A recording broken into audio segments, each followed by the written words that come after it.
Welcome to Kairo Radio, broadcasting from Silver Spring, Maryland, in the United States of America. This is the Talking Point, and I'm your presenter, Mohammed Lamin Silla. Today, we have a guest who is very familiar to the Gambia and particularly to the cyber world of Gambian discourse. We have Dida Halake. He's an Ethiopian by birth. However, he traveled in many African countries. What is of significance to us is that Mr. Halake, an intellectual powerhouse, settled in the Gambia some 10 years ago. Mr. Halake, can you tell our listeners who is Dida Halake? Right. To you, your family, and your listeners. And yes. to Kairo News, who have done so well since they established themselves very recently, and they have taken off at a gallop. All the best to you, Lord. And the same to you and your family. Thank you. Yeah, my name is Dida Halake. I am biologically Ethiopian because I was born there and lived there until I was about 8. I'm sociologically Kenyan because I was brought up and educated in Kenyatta's Kenya and Nairobi until I was about 19. Educationally Scottish because I went to university and learned in Scotland from when I was about 19 to until I was about 30. Professionally English because I've been a teacher in England for 30 years, but much more importantly, matrimonially and futuristically with my children, Gambian. Is that simple enough? That's very eloquent, and thank you. I can say you are part of the Gambian problem. All right. Mr. Halake, our research revealed that you were a teacher in one of the most expensive schools in the Gambia, Marina International. Yes.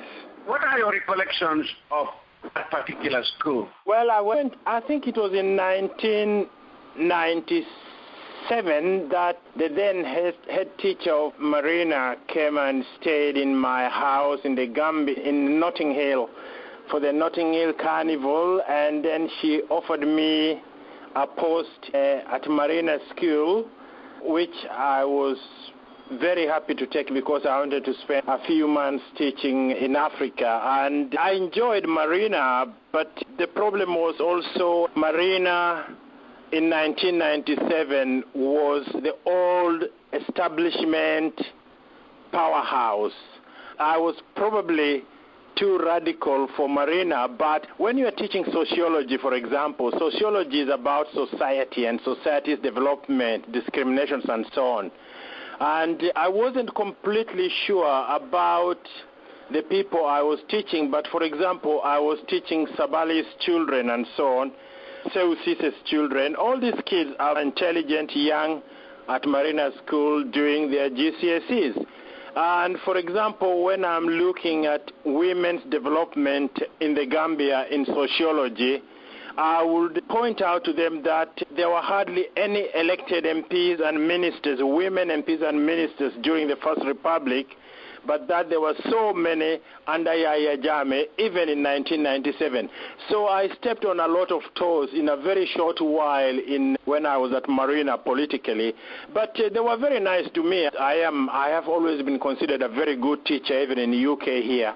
And Marina's management committee was very happy, and they sent me a very good of how well I had done and offered me a long-term contract when I was going to leave in about 3 months' time, but I left anyway. So that's how it was, but it was very good. I enjoyed that.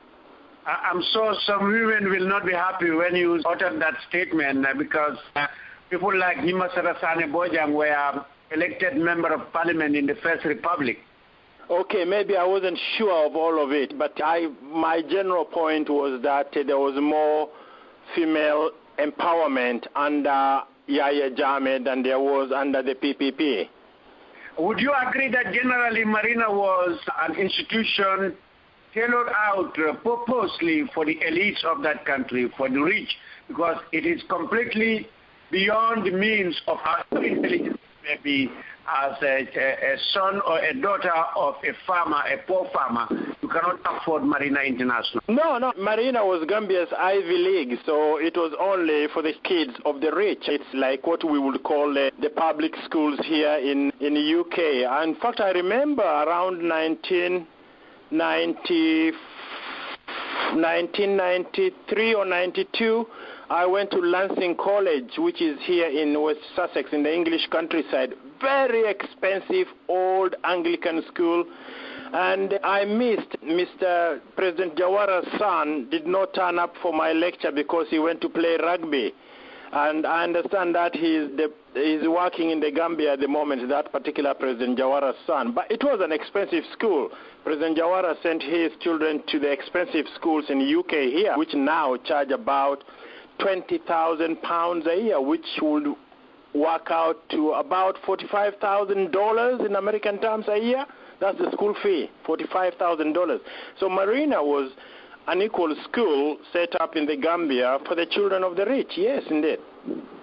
Halake, many Gambians came to see you as the man they love to hate due to your controversial opinions, as you have just stated, especially on politics of the country. Some people are confused as to whether Dida is still a President Jammeh supporter or he's just a tinker who just cannot oppose African dictators. What's your take? I like that, but it's not as simple as that, Mr. Silla. Mm-hmm. Let me tell you basically where I come from. Number one, I am fundamentally Jerry Rawlings and fundamentally Jammeh. Let me put it that clear to you. For example, although I was teaching in Marina School, I am not, and I have had a very good education in Kenya in a school which makes Marina look like a village school. My school in Kenya where I grew up would make Marina look like a village school. I say that with respect. But it was a school for children taken off the street and educated through the Nairobi Juvenile Court as an orphanage by Save the Children Fund. And we were ministers. We became ministers under Kibaki, and some of them are under Uhuru. Although I had a very good education, I was a child of the poor, the very poor, the SOS children, basically. That's what I was. And fundamentally, at heart, I am a revolutionary. Now, at heart, I think the rich in Africa, the elite in Africa are fundamentally corrupt and very bad for Africa, because the problem for me is getting somebody like Jerry Rawlings or Yahya Jammeh to have a revolution to help the poor, but also not to become heartless dictators. I don't understand. I don't know whether I'm making myself clear. But how can you be a person like Jerry Rawlings or Yahya Jammeh who have killed and maimed scores of people, and particularly for Jammeh, he is still a brutal dictator? Look, Mr. Silla, I left Kenya at 19 and my colleagues went to Nairobi University. When they led the revolution in President Moi grabbed a bus, security grabbed a bus of 300 university students and shot them dead in front of the Hilton Hotel, including some of my friends. So whether it is Jerry Rawlings or President Jawara or whoever it is, the elite that is ruling the country does kill people to hold on to their positions. If they are challenged, they will kill. Now, I've met President Jawara. President Jawara has served me Benechin in his house in the UK, Haywards Heath. He is a gentleman. He's fundamentally a very nice person. But when President Jawara himself was also challenged in the 1981 coup, you know what happened in Gambia. Lots of people were killed. Maybe 1,000 people were killed. Now, President Jammeh has also fed me in Kanilai, and he's come around to make sure that we're enjoying the food. That coup you are referring to, 1981, a bunch of, I will say, semi-illiterate Gambians from the Gambian field force with some members of an underground, very little known underground movement, illegally wanted to take over power. It was a mayhem. I wouldn't want to blame South Africa for the killing of those people. In fact, I would want to say, and many you will hold those bunch of haters to be responsible of those number of people you saying they were killed. But Mr. Sila, I don't understand what you are saying, because I thought the man Kukoi was considered a messiah until he died. Absolutely, not all Gambians. Most of the people in the diaspora were considering, in the diaspora newspapers, were considering Kukoi Samba as a messiah. Absolutely. Honestly, don't consider Kukoi as a messiah. There we agree, it's total madness, and sometimes I don't understand that irrationality. But let me come back to your point again, and your point is quite correct. When a president engages in killings that are completely unnecessary, and you're telling me that President Jawara's one was a protection of state against these bandits, and that was necessary. But if a president is engaged in the killings of ordinary people unnecessarily, then I find that terrible as well. In fact, I have not minced my words. I think you will have seen my main writings during those executions, those terrible executions of the 9 people in Mile 2. I sent letters, open letters to the president and everybody else. So that is not something that I can support. Again, it is not necessary. President Jammeh has got power. Nobody is threatening him. Those people in Mile 2 are not threatening him. It was totally unnecessary, if you understand what I mean. Mr. Halake, President Jammeh is due hearing to reports on the 5th for a U.S. government and Africa government official summit. What is your take on this particular summit? What can African leaders get from this summit? First of all, the summit, I think you will probably agree with me, the summit came about only because China took all these African leaders to China 2 or 3 years ago. That is my take. America has never, in 50 years of African independence, in 50 years, 60 years, America has never taken African leaders to the United States. And why do they do it now? Because 2 or 3 years ago, China took all the African leaders to China, and then China built the huge African Union headquarters. China is rebuilding Kenya's railway to go all the way to Uganda and serve the whole of that region in East Central Africa. My own thinking is it's competition with China. It's not actually being done for Africa. It is competition with China. Considering what is happening on the continent, I am assuming that you are a Pan-Africanist. Yeah. Considering the problem, the dictatorship in the continent, the conflicts in the continent, and the consequence of those conflicts, particularly the ones that have an ethnic dimension in the continent, and how we are seeing imperialism and colonialism impacted on this conflict, which are traceable to the colonial master system of administration that they have left with us, and that we have not designed any form of own African systems that could really take care of our problems. What is your opinion with regards to them trying to swing to China or to the U.S., to France or whatever? What do you think is our ultimate solution for I think China, France, USA, Russia, they all are interested only in their own national interest. Now,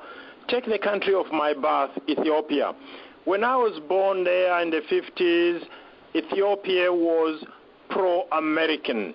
By the time I became a young man in the 70s, Ethiopia was pro-Russian, and the Americans had moved to become pro-Somalia next door.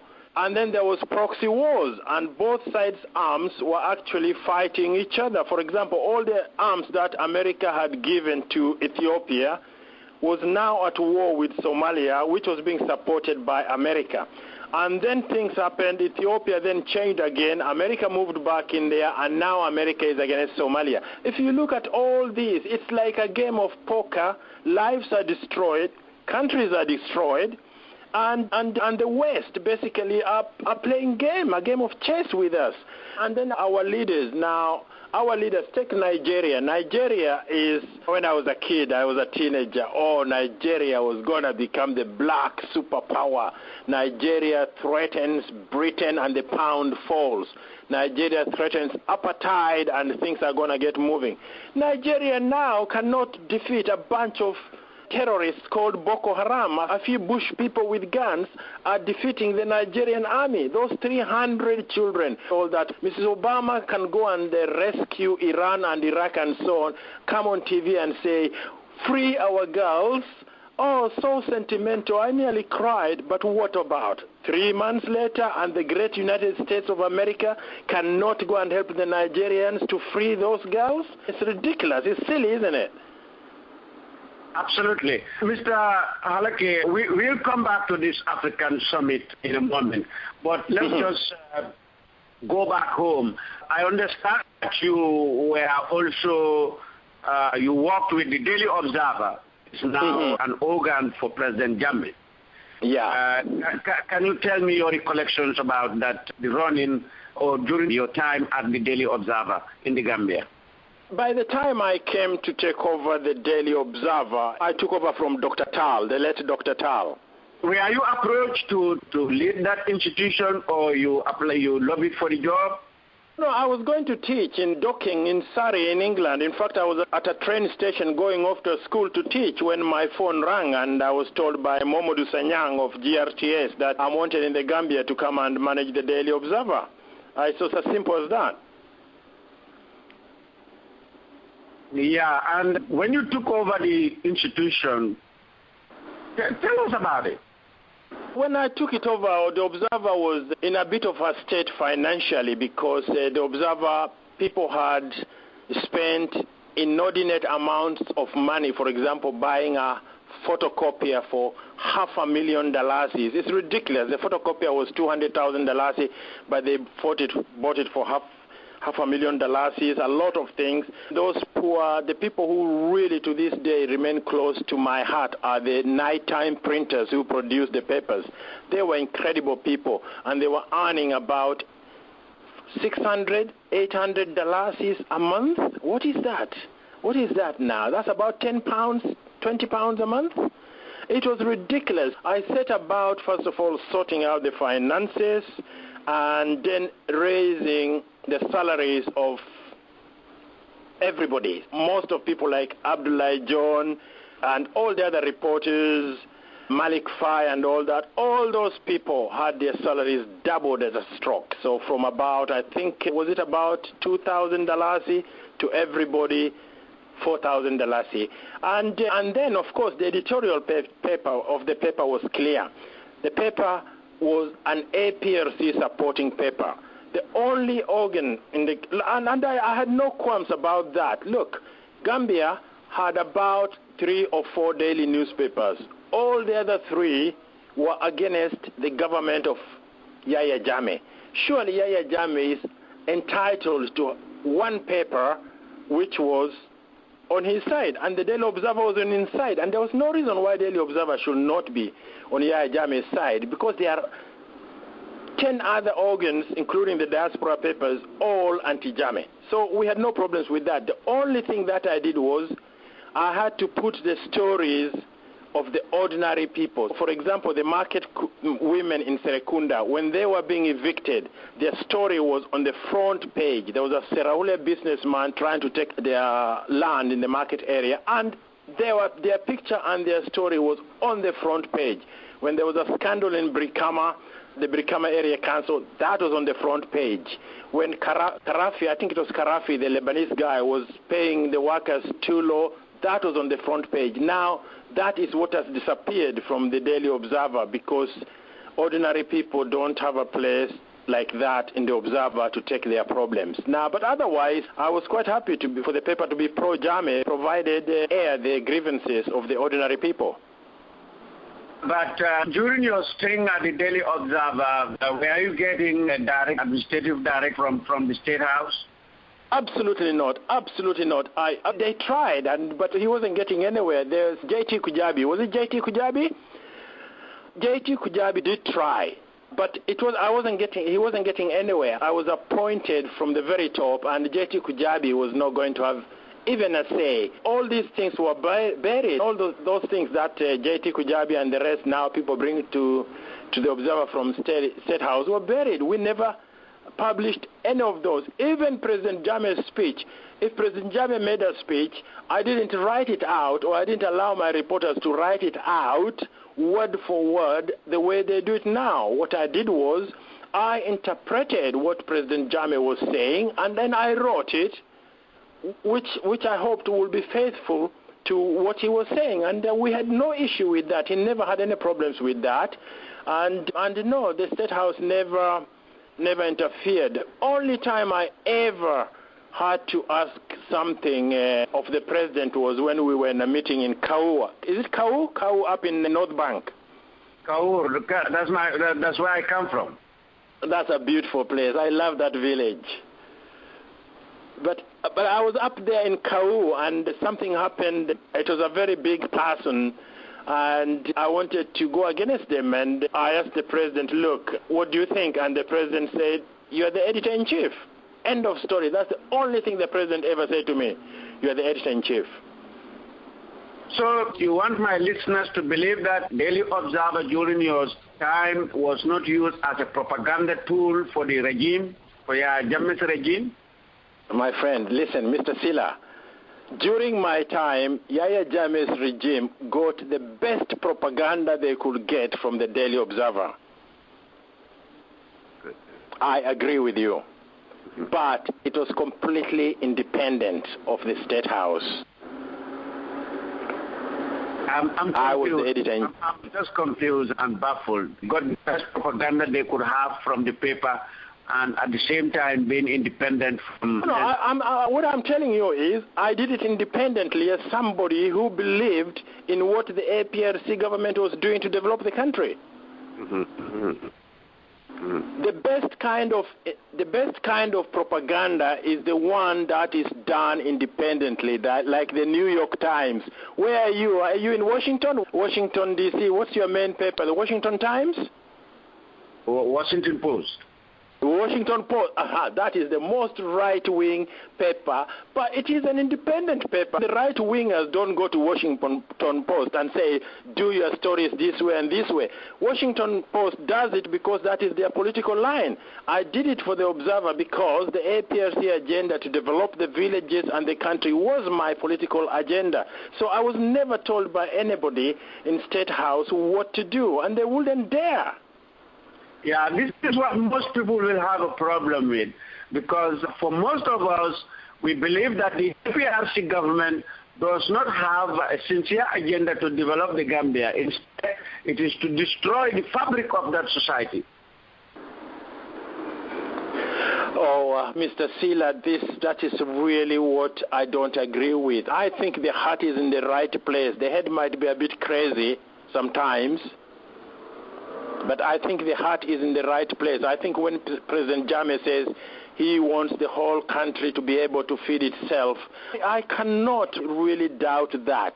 My doubt is how it is done sometimes and where the funds go, where the agricultural people disappear with the funds, and then maybe I think 6 or 7 years after I was left, everybody was arrested and I couldn't put the story in the paper. But that is, I don't think I would question President Jame's commitment to feeding the ordinary people. The problem is President Jame has got to protect himself in state power from day one that he came into power, because any soldier could have overthrown him like he overthrew Jawara and made himself head of state. So President Jammeh, his number one priority since he came to power has been his own security. Yeah, but our problem is looking at this 20-year rule and looking at the destruction, the people who the students who were brutally murdered in the street. You just mentioned the 9 people executed unlawfully. Looking at this litany of destruction that he has caused, can you say this man is a sincere person to develop that country, or has Look, the issue, Mr. Silla, is the problem of execution. For example, how execution in the sense of doing things. Take the thing about the students, the April then. I was there, right? And Baba Job, I was with Baba Job when Baba Job took 3,000 pounds, 3,000 dollars from his pocket so that the army could put petrol in their vehicles. Things were so disorganized that the army who went to try and control the demonstration did not have petrol in their vehicle, and Baba Job had to part with $3,000. Now, my house is in Kotu, I live near Kotu, and next to my house is the Kotu police station. That police station was completely razed to the ground, Mr. Silla. The police quarters, people who had bought their radios, their TV, these police officers have got a single room to live in and everything. They're proud of their place. It was burned down. It was gone.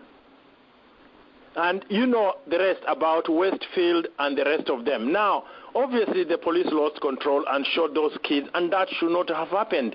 But I tell you what, in America, instructions came from the president that shoot those people.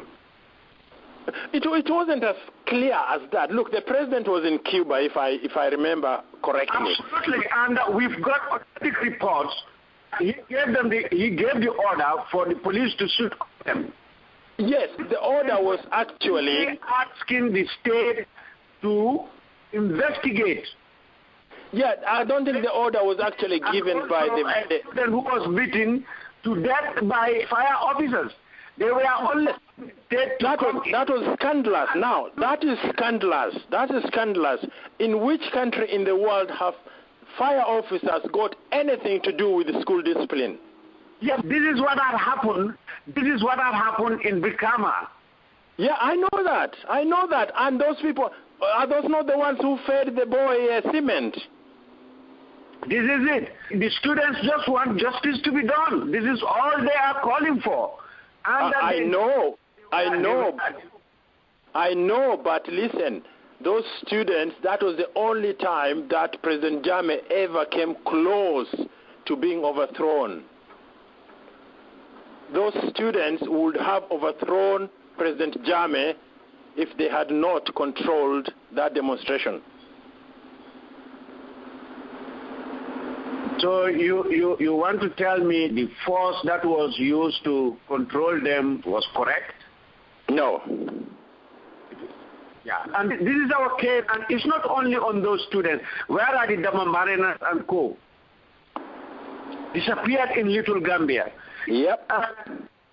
In as much as President Jammeh will pronounce in his statements of whatever, Mr. Halake, Gambians are tired of President Jammeh, and I think Gambians don't deserve the like of President Jammeh. You don't always get the president you deserve. We got Tony Blair here for 10 years or something like that. You got George Bush Jr.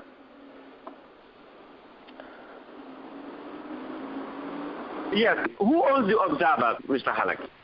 Pardon? Who owns the Observer? No, I said who owns it? President Jammeh owns the Observer through Amadou Samba. Thank you very much. This thing has been going on. People have been uttering statements. Some are defending that it is owned by Amadou Samba and Yaya has no hands in it. But listen, Amadou Samba came to me. Amadou Samba came to my office. When it comes to the Observer issue, because you've worked with them. Look, let me say this. Amadou Samba came to my office And he asked me to remove his name from the back of the Observer as the publisher. I recorded him. I did an audio recording, just like you're recording me now. I recorded Amadou Samba asking me to remove his name from the back of the Observer because he had asked Sheriff Bojang to do that, and Sheriff hadn't done it. And of course I didn't do it because I knew Amadou Samba was trying to get me into trouble. But the fact of the matter is Amadou Samba wanted his name removed. Interesting. But I recorded him. He knows that. I recorded that because I told them when I was arrested that I have sent the CD to the British High Commission, which I had done.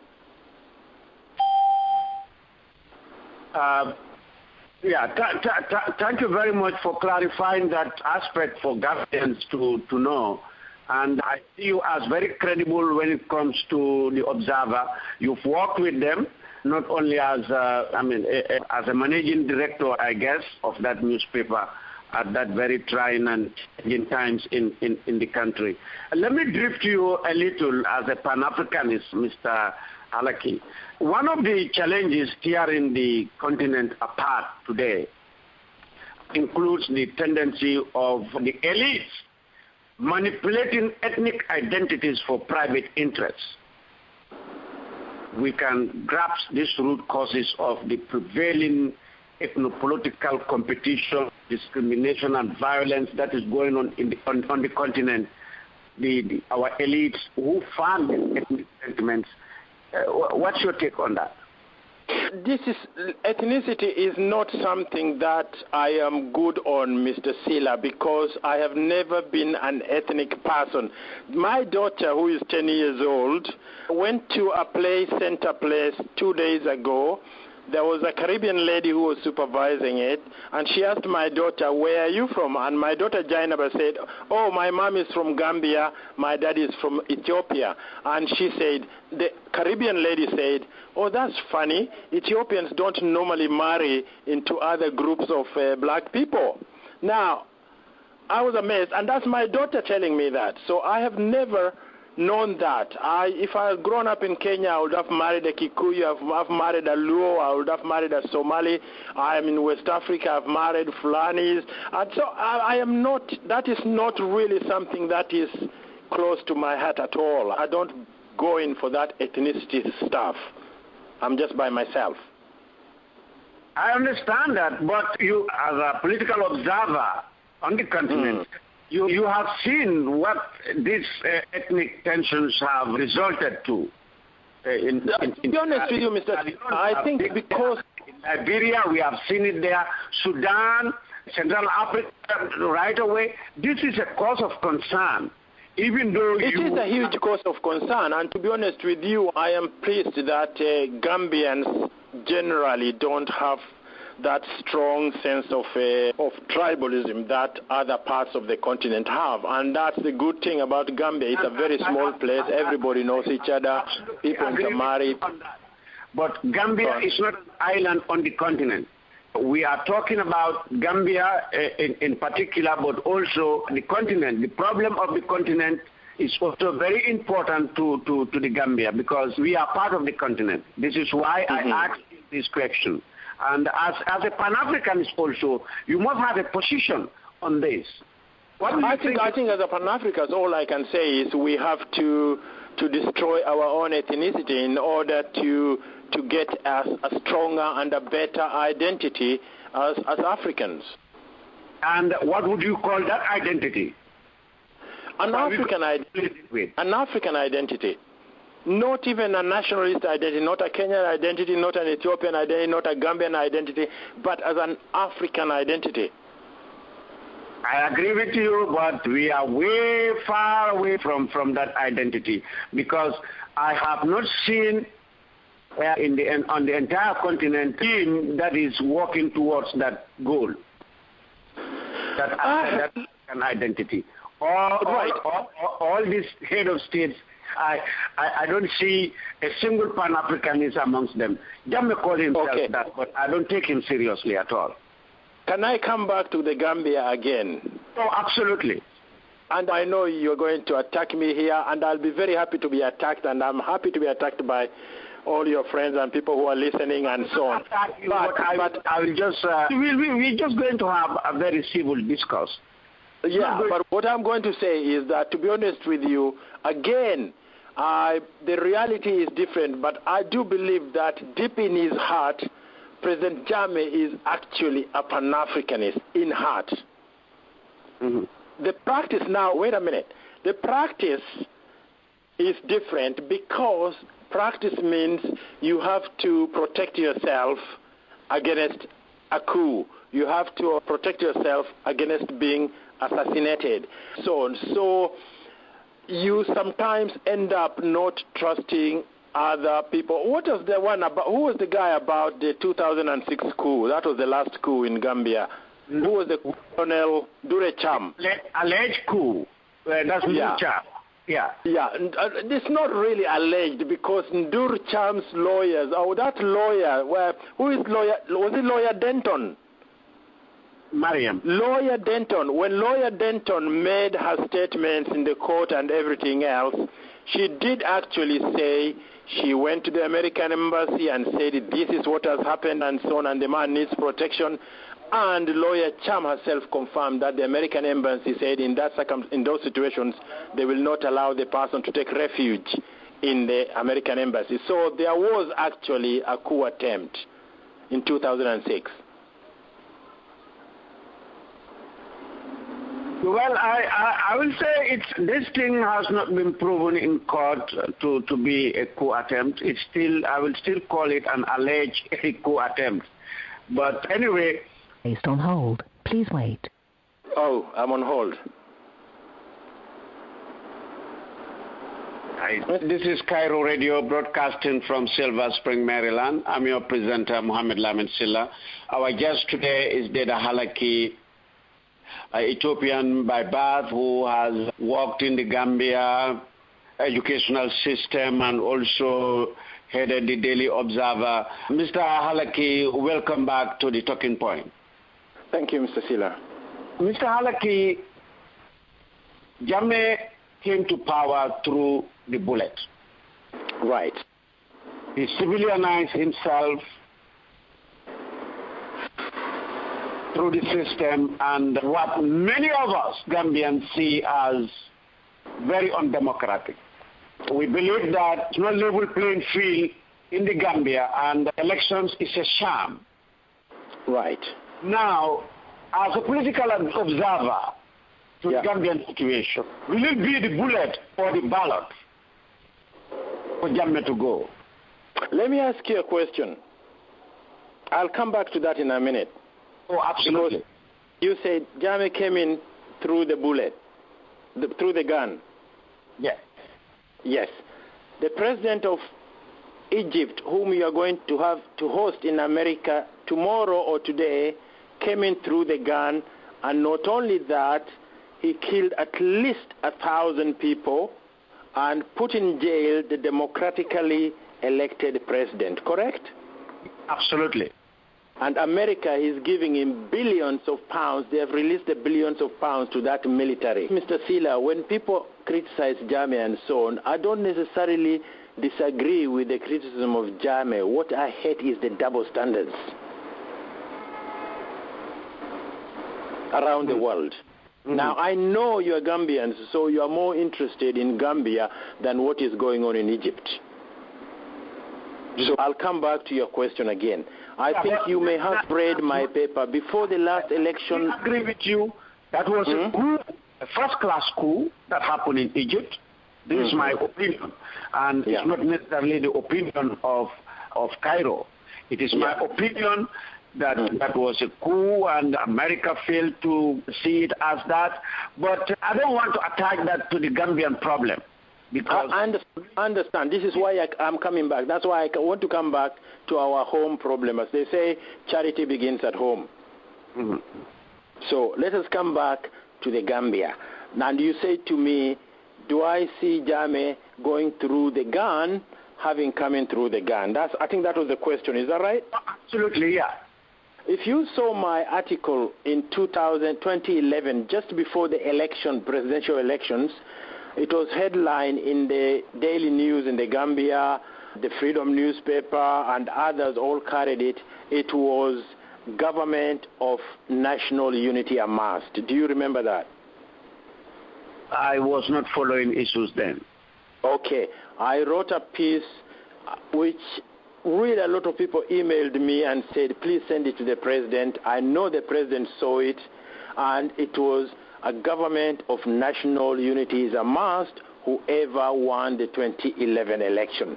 I think that was where I was coming from. Now, if a Government of National Unity leads to a new government in a few years' time, then I will see that as the best way of Gambia making a post-Jammeh transition, not through the barrel of a gun. But do you see any possibility of, under the current dispensation, is this very realistic?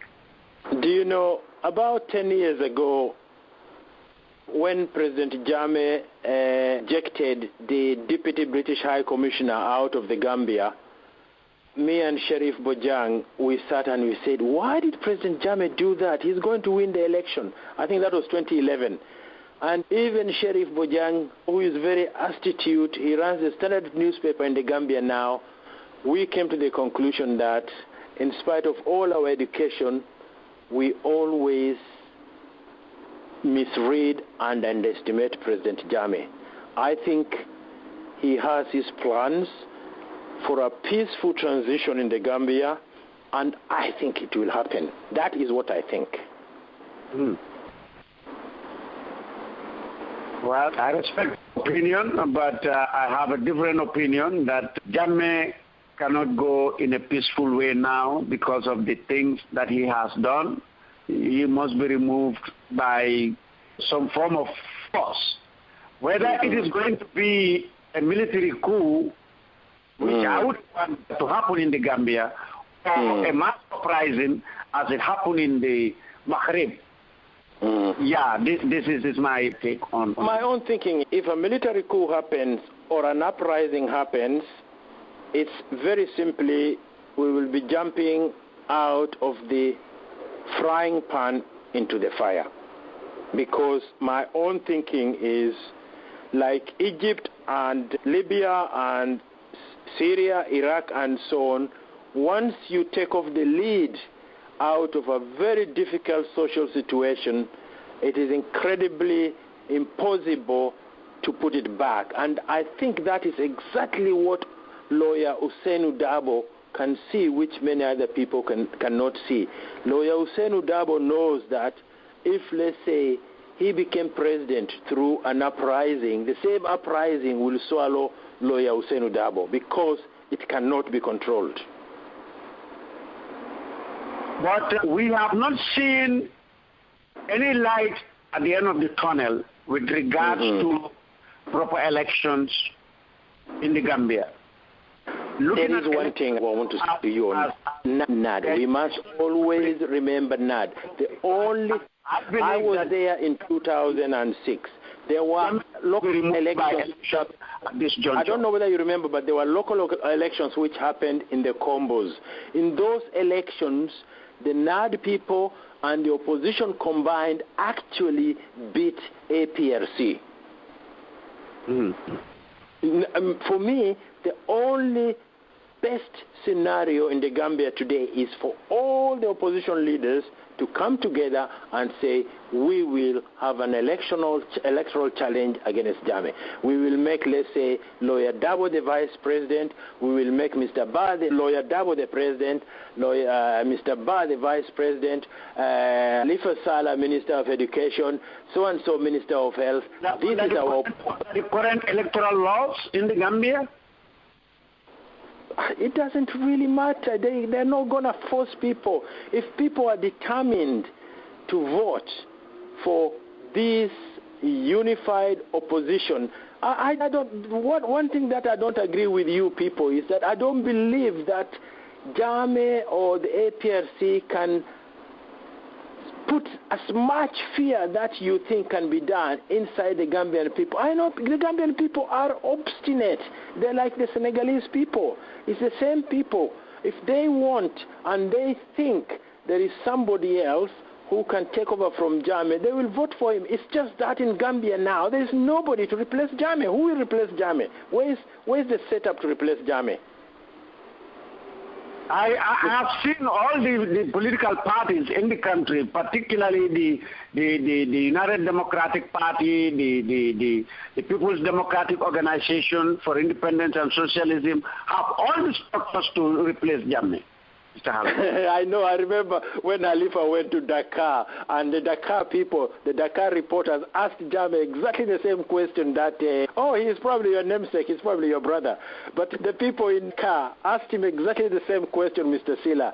They said, Mr. Halifa Sallah, who is there to represent Jammeh? And Halifa got annoyed. Halifa got really annoyed in Dakar, and he said to them, what kind of question is that? I am here to replace Jammeh. We are there to replace Jammeh. That is, they cannot. Then they don't have the organization. They'll fall apart fighting tomorrow. I honestly disagree with that. I think there are structures to replace Jammeh in both these political parties I've just mentioned for you. And I know if it comes to that, Mr. Halake, most of you will be disappointed. Gambia will shine up again. And no, I will not be disappointed. I'll be pleased. I will be pleased. I won't be disappointed. In that country.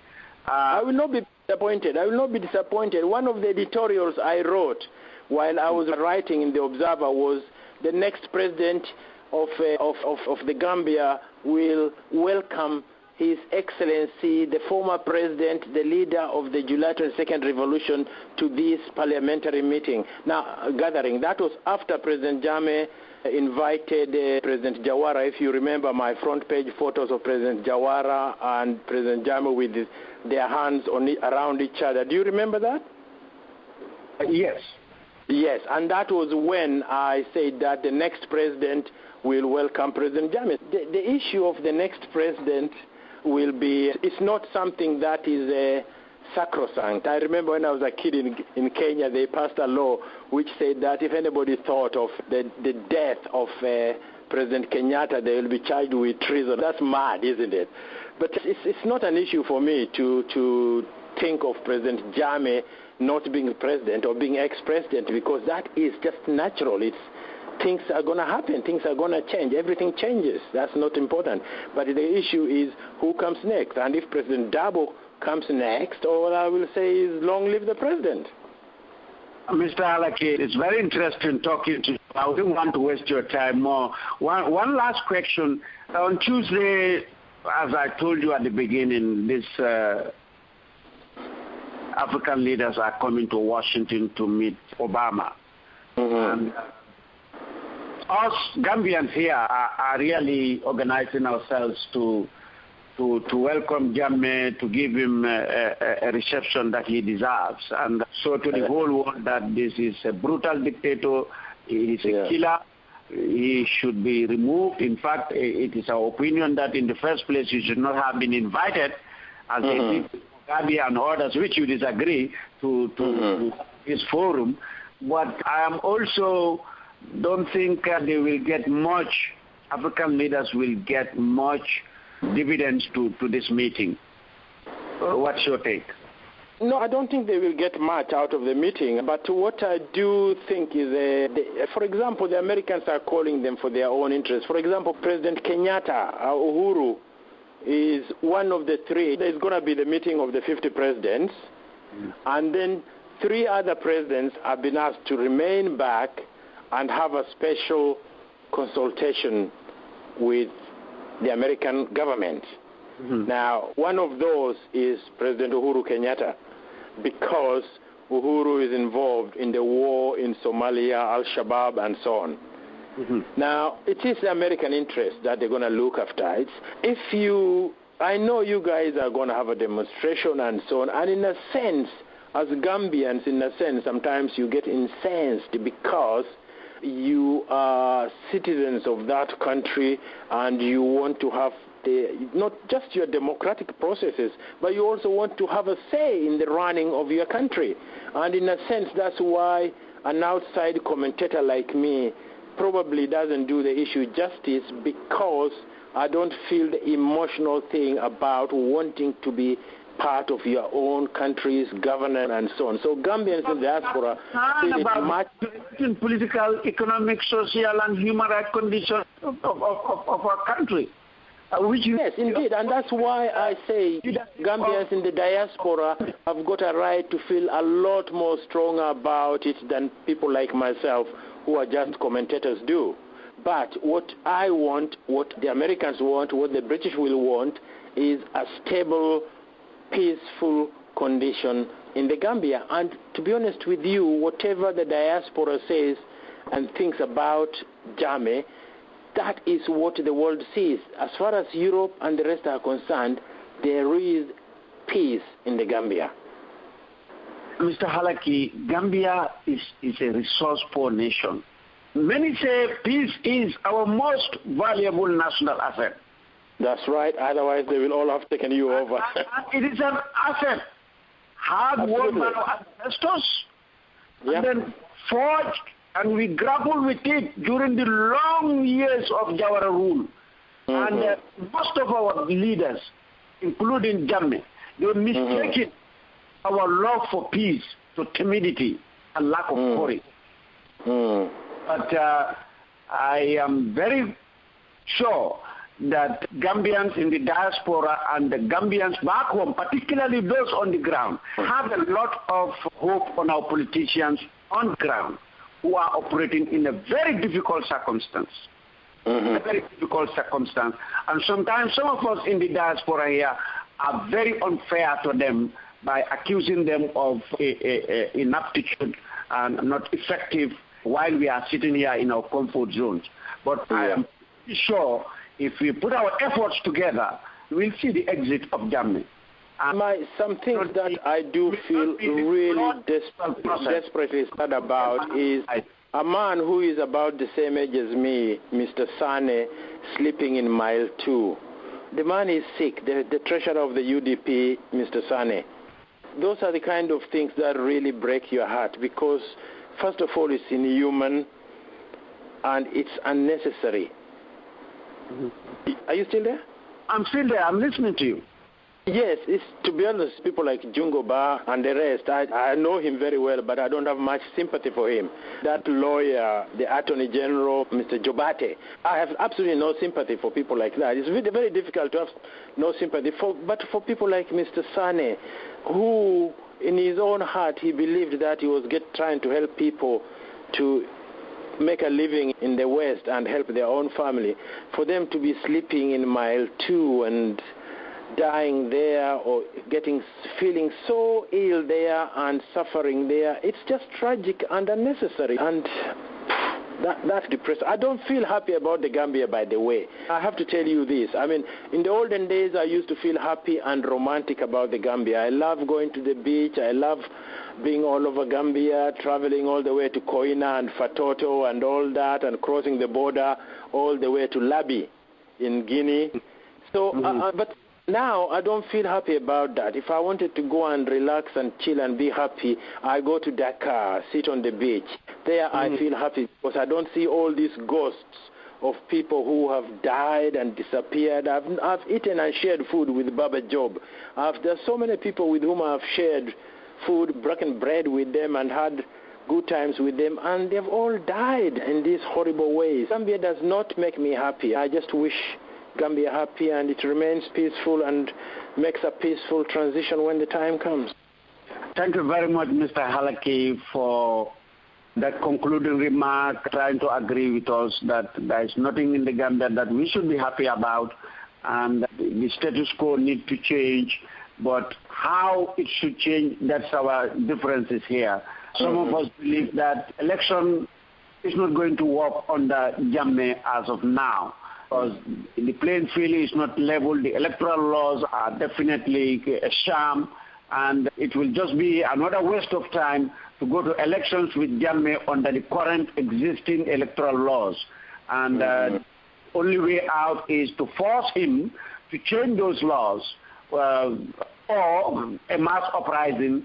These are the two options, or who knows, another madman from the military. Mr. President Jammeh himself believes that Allah sometimes finds solutions for problems. Mm-hmm. Allah himself might find a solution to the problem. Yeah, but I don't want to be fatalistic. I believe that human beings are responsible for whatever cause they find themselves in, and it is our own very selves who should put a lot of effort in this. Both the people at home and some of us in the diaspora here will have to work together and see the exit of this man. Anyway, thank you very much, Mr. Halake. I have to tell you, if the Gambians did not believe that with that Allah solution, the country would have been up in smoke a long time ago. It's just a lot of Gambians pray a lot. Thank you. Yeah, thank you very much, Mr. Halake, for giving us your valuable time to have a discussion with with Kairo. And thank you very much. And I think you will come back in the very near future for us to discuss more about Gambian problem and also the African problem. All right. Thank you very much. Have a nice day. Thank you. Bye-bye. Bye. Listeners, that brought us to the end of today's program, The Talking Point. I'm your presenter, Mohammed Lamin Silla. We are talking to Dida Halake, one time the managing director of Daily Observer in the Gambia, now a lecturer in the United Kingdom, about the Gambia and some issues on the African continent. On studio operations is Musa Sedikan. Until next week, have a wonderful week. Bye-bye.